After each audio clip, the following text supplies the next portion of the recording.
jedan od pusteva, samo reći jedan.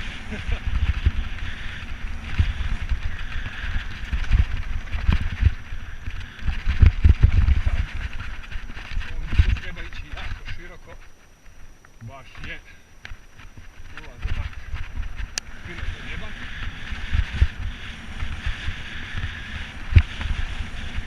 Ali vidi se da je puno truda upeljano jako uski zavoj.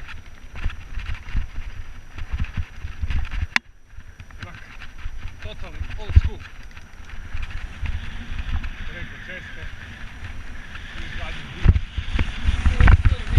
Puna brenza. Malo široko, malo usko. Neke sise. Mislim da je manje. Na radu.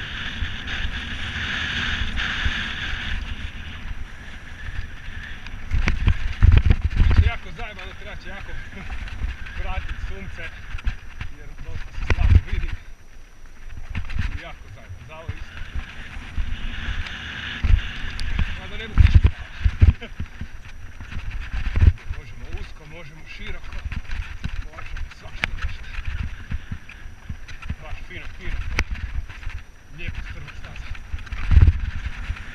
Široko.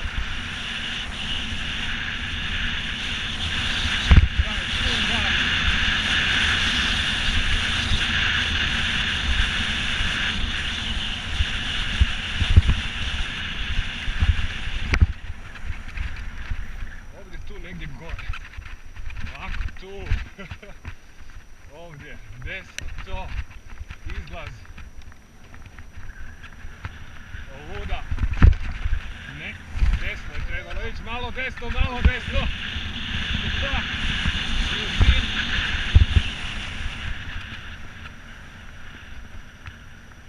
za DH Sljeme na stazi DH Legends, iznad lepog Zagreba, grada, na Sljeme. Ovoga gore Ruža kosi travu, uređuje stazu, mislim čovjek je sve sam napravio, ne? U nedjelju ja drkam kurac, a Ruža kosi. Nedjelja u 4. Svaka čast.